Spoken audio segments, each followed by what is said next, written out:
Salut tout le monde, très urgent et très chaud.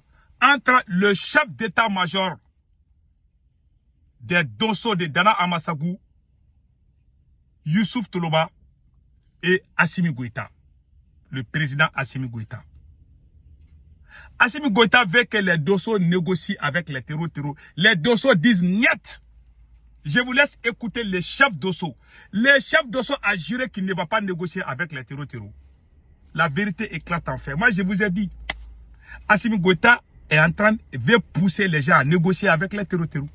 Je vous laisse écouter le chef d'état-major, Youssouf Toloba, et après on va décortiquer. Voilà la vidéo ici. Écoutons les chefs d'état-major, Jésus.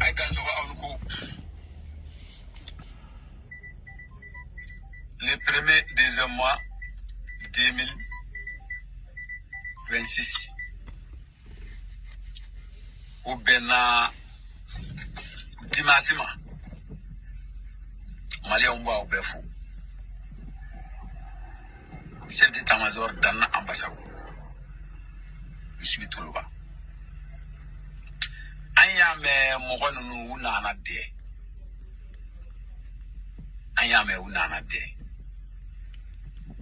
ola ukumana ils sont venus. Uya yirega fo na utema ukana fem fo mowe ulunana kele bandila kele ban awutema gatami. Voilà. Les kele ban. Voilà. Ces gens sont venus, ils disent qu'ils sont venus pour faire la paix. Mais ils ne veulent pas que les gens les voient. Hein. Ils sont allés voir les chefs de village. Parce qu'ils ne peuvent pas venir voir les Dosso. Ils sont allés voir les chefs de village. Les préfets, les sous-préfets. C'est là même qui négocient au nom de Assimi Goïta avec les terreaux. Là, ils étaient là-bas. Après, ils sont partis à la colline. Les Dosso là sont sur leur cap. Les Dosso là ont juré qu'ils ne vont pas négocier. Écoutons les restes. En tout cas, Koni Adam Nanaga si sama. Donc, on ne peut pas Malien Angabe. Nous demandons aux Maliens de s'unir.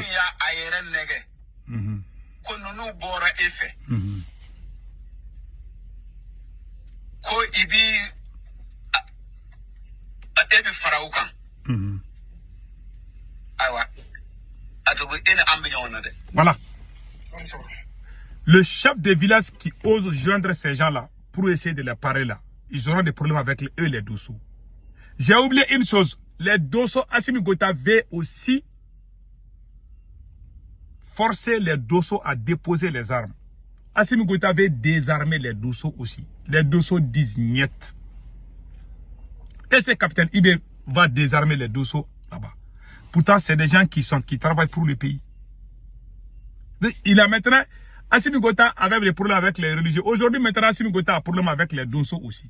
C'est la même qui a les armes pour aller défendre le Mali là. Assimi Goïta a un problème avec eux. Il ne veut pas que les gens se battent. Assimi Goïta ne veut plus que les gens se battent. Ils vont négocier, ils vont donner l'argent aux terreaux pour que les terreaux se calment. Voilà sa stratégie. Les Dosso ont dit niet. Et puis il dit qu'il appelle tous les Dosso du Mali. Je vous laisse écouter.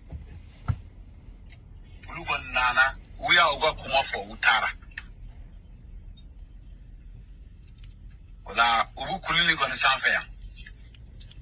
Voilà, Abdullah ban chogumina ala de bokondo. Dosso kono bora kungo kono ubi. Sabu na iya e jugudon. Wala baraga no. Antika alaga nyega di amma. Dosso au kana au farifaka. Na 2012 temana ni meteme. Ante anfaso bilaga tayrosi. Anti malfa bilabi, anta bilabi, anta blasi. Voilà. On ne va jamais déposer les armes. Voilà ce qu'il a dit. On ne quittera pas le Mali, on ne va pas déposer les armes. Parce qu'Assimi Goïta veut qu'il dépose les armes aussi. C'était les Dosso les côtés de Kemasina là, c'était les Dosso qui empêchaient les terreaux d'avancer. Assimi Goïta a emprisonné les chefs Dosso. Il y avait un chef Dosso qui s'appelle Amadou Nyonzon. Amadou Nyonzon, quand il tire là, ça ne rentre pas. Il était invulnérable. C'était quelqu'un qui était très fort. Quand les terroristes les voyaient, les terroristes fuyaient. Mais Assimi, depuis qu'Assimi Goïta a emprisonné ce dosso-là, les terroristes ont pris tout le long de Kemasina. Plus de 40 localités à moins de 24 heures, les terroristes ont tout pris. Pendant que le chef dosso était... Quand je parle d'Assimi, j'ai envie de vomir, je vous dis. Maintenant, Youssouf Toloba aussi, il veut désarmer les dossos. Les dossos disent non, on ne va pas céder. Est-ce que le capitaine va dire qu'il va désarmer les dossos au Burkina? Non. Il a problème avec tout le monde. Il a problème avec ses camarades militaires. Il a problème avec les politiciens. Maintenant, aujourd'hui, il a problème avec les dossos. Assimi Goïta a problème avec les politiciens. Assimi Goïta a problème avec les activistes. Assimi Goïta vient d'avoir aussi des problèmes avec les dossos qui se battent pour le Mali. Tous les grands guerriers dossos qui défendaient le Mali. Je me pose la question si Assimi Goïta est un vrai Malien. Il est contre tous les bons fils de ce pays. Depuis qu'il a emprisonné Nema Sagara, général Abbas Dambélé, l'armée malienne ne fait que tomber chaque jour. Maintenant, les dossos aussi qui se battent pour défendre leur propre endroit, Assimi Goïta veut les pousser à négocier ou à déposer les armes. Ils n'ont qu'à négocier avec les terroristes. C'est ce qu'il veut dire. Et négocier avec les terroristes, le capitaine a donné ça. Je vous laisse écouter ça. Même Dr Choguel Kokala Maïga a eu problème avec Assimi Goïta par rapport à ça. Écoutons Dr Choguel. Découvert qui pensent que nous on ne les connaît pas. Nous on connaît tout le monde. Hein. Moi j'ai entendu des gens dans les micros ici. Ah vraiment le gouvernement est trop belliqueux, il faut négocier. Et puis la guerre seulement ne résout pas les problèmes. Mais on n'a jamais dit ça. Mais personne ne va nous inoculer le virus du dépétisme. Quand on est en guerre, on se bat. Les militaires se battent, les diplomates négocient, les opérateurs économiques font le travail. Mais si un militaire se met à faire la diplomatie, pour venir dire aux gens de ne pas se battre, ah, la guerre seulement ne résout pas les problèmes. Mais ça, c'est quoi ça? Dans chaque pays, chacun fait son travail. Les enseignants enseignent, les médecins soignent, les diplomates négocient, les militaires cognent les adversaires. Donc on arrête avec cette histoire de négocier avec les terroristes. Personne n'acceptera. En tout cas, les populations du Mali n'accepteront pas. Moi, je connais l'état d'esprit des populations de Gao, Tombouctou et Kida. Personne n'acceptera plus des négociations bidons dont l'objectif c'est de sanctuariser le terrorisme. Voilà. Dr Choguel Kokala Maïga avait prédit ça là. J'aimerais que mes parents burkinabés regardent cette vidéo. Quand nous on défendait Choguel, c'est à cause de... Parce qu'on voyait ce qu'Assimi Goïta voulait nous amener. Voilà aujourd'hui. Les dossos aussi ont problème avec lui. Il a problème avec tout le monde, et même avec Dieu, Assimi Goïta a problème. Et puis je vous laisse écouter ce que le capitaine a dit par rapport à négocier avec les terroristes.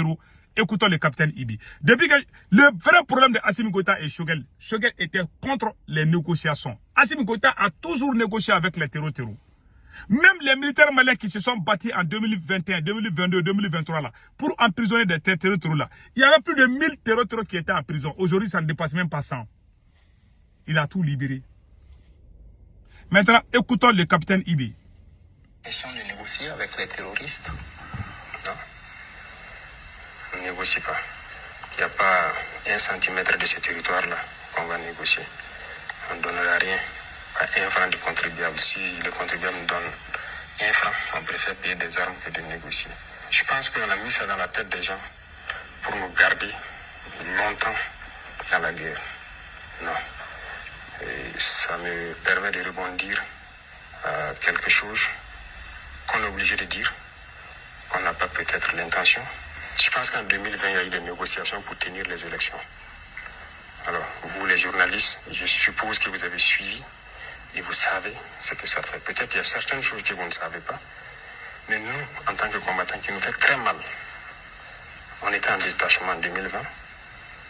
On a reçu les instructions d'arrêter tout ce qui est opération cinétique. Ça veut dire qu'on ne sort plus de nos bases, on reste statique. Déjà, c'est un mal. Ça fait très mal aux combattants, aux soldats de voir ça. Pire, on a été nargués. Les terroristes nous ont nargués. Demandez à ceux qui étaient à quel point son temps. Ils ont appelé des villageois à les montrer l'argent dans des valises, de venir dire aux militaires que voilà, le gouvernement ne peut pas les combattre. Ils négocient avec eux, ils ont même donné l'argent. Voilà ça, ils sont venus nous dire. Donc de venir dire aux militaires et aux VDP de déposer les armes. Les gens sont vivants, vous pouvez vous renseigner. Et ceux qui forçaient sortir en son temps, il y a des militaires qui ont été punis. Ceux qui étaient à Bourzanga, ils sont témoins. Des VDP ont été attaqués, ils ont eu 3 tombés. Le détachement est sorti pour aller les aider à ramener. Ils ont été attaqués. Ils n'ont pas été appuyés, et pire, on a dit qui les a dit de sortir. Plusieurs personnes ont connu cette situation. Ça a fait tomber la combativité. Donc les militaires étaient découragés. Voilà. Ils ne savaient plus c'est quoi ce problème. Voilà. Et ça persistait tellement que les gens partent en détachement pour juste s'asseoir. Voilà le premier problème que ça a amené. Deuxièmement, l'argent qui a été donné aux terroristes, parce que ça, les gens ont vu. Voilà, même ceux qui sont à Djibo aussi peuvent témoigner. Les véhicules qui venaient mutuellement puis continuer vers Nassombo avec des valises, voilà. Peut-être à l'armée de l'air, vous aurez des preuves. L'argent est sorti. Ils ont pris cet argent, ils se sont équipés. Ils se sont bien installés. Et c'est à partir de ce moment que nous avons commencé à entendre des voix d'enfants au poste. Parce qu'ils ont payé beaucoup de transmissions, ils ont créé un réseau. Et une fois que le réseau a été bien créé, bien stabilisé, ils ont commencé à détruire tous les pylônes. Nous, nos populations ne peuvent plus nous alerter. Et eux, puisqu'ils ont un autre système de communication, et ils ont commencé à détruire tous les systèmes de communication qui existaient. Troisième chose négative, ça a coupé le lien entre nous et les populations. Vous imaginez, on vous dit, c'est interdit de sortir. Vous êtes assis. Les populations vous appellent. Et Naba, ils sont ici, ils sont ici, ils sont ici. Vous avez interdiction de sortir. Vous êtes obligé de faire semblant de tourner. Lendemain encore, ils vont dire, 3 jours, 4 jours. Qu'est-ce qu'ils commencent à nous dire? Que quoi? Sirkabe Zabrapouen. C'est la phrase. Qu'il n'y a pas de vérité dans notre combat. Et ils voient les gars, ils nous appellent, on ne vient jamais. On ne peut pas dire à ces populations-là qu'on a interdiction de sortir. Mais on est là, chacun est là dans son détachement. Et finalement, les gens voyaient, ils ne nous disent plus. Parce qu'ils se disent qu'on les dit, ils ne viennent pas. Pourquoi ils vont nous dire? Il y a eu beaucoup de défis. Voilà ce que négocier donne. C'est juste déplacer le problème. Il n'est pas question de négocier. On va combattre. Voilà la vérité. Mais Assimi Goïta fait le contraire. Si façon dont capitaine est déterminé, si Assimi était déterminé, on n'allait pas se retrouver dans ces problèmes. On n'allait pas nous n'allions pas nous retrouver dans ces problèmes, dans cette situation, je vais dire. Voilà la vérité. Que Dieu bénisse le capitaine.